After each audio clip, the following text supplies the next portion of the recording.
Hi guys, I finally used this phone as my new daily driver.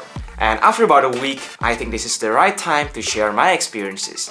But since many other channels has already made a detailed review on this phone, I think I just want to mention some of the things I like and also that I dislike on the Motorola Moto Z. Alright, let's start with the good news. The first exciting thing lies in the fully bundled box filled with many accessories. Starting from a USB Type-C cable, headset, fast charger, 3.5 jack to USB Type-C, bumper, screen protector, and even this wooden themed Moto style shell.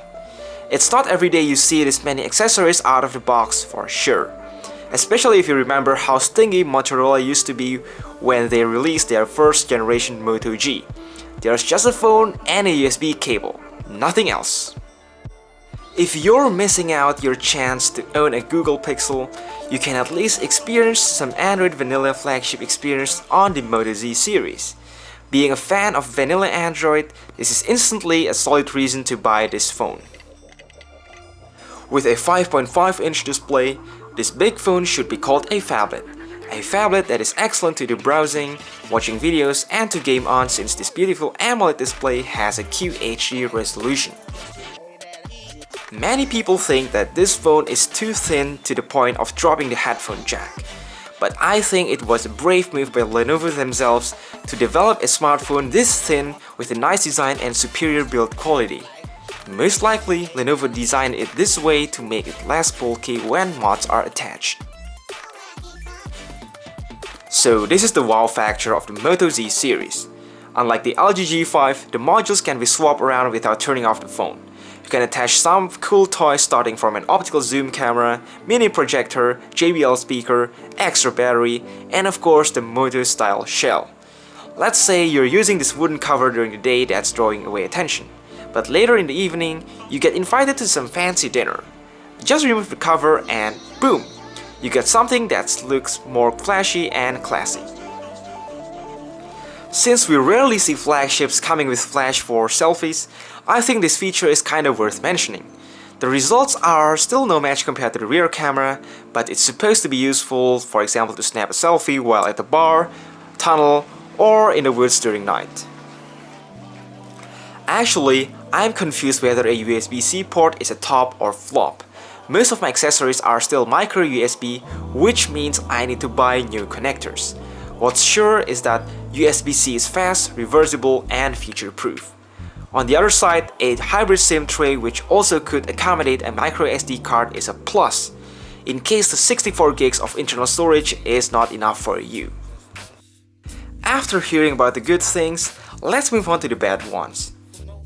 I'm someone who thinks 5.5-inch smartphones are just too big and falls into the phablet category. However, this is probably their way to make this phone as thin as possible and at the same time accommodating those large mods. One thing for sure is that both my hands and pockets are not comfortable with the Moto Z. This flagship smartphone clearly has a big screen and a powerful CPU, but the battery is tiny. I'm okay if it were slightly thicker, but seriously, 2600 mAh is no more than a joke. During heavy usage, I can charge up to 2 times a day. Even for light usage, this won't last more than a day. I even think that the Moto Z Play with its larger battery is a better buy. The only good thing about this battery is the fast charging support. I guess Lenovo has gone full hipster by removing the headphone jack before the iPhone 7 was released. A few people won't mind this, but I'm sure most of you don't like this at all. We have to admit that the mods are quite pricey. For example, this JBL sound boost costs as much as a decent Bluetooth speaker. Even more expensive are the Hasselblad True Zoom and the InstaShare projector, which cost as much as a mid-range smartphone. I know that new things doesn't come cheap. The problem is, these mods will be useless when you switch your phone. Plus, there's no guarantee whether Lenovo will continue to make smartphones with Moto mod support.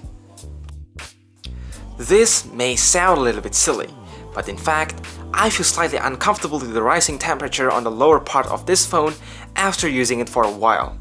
In contrast to other phones with a chipset placed on its rarely touched upper part, Moto Z has its engine down below.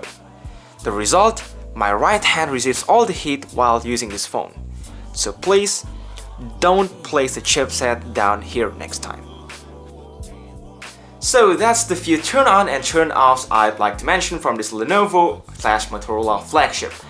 I hope this video will help some of you guys who are still interested to get this excellent phone. So finally, don't forget to like, share and subscribe, and as always, have a nice day.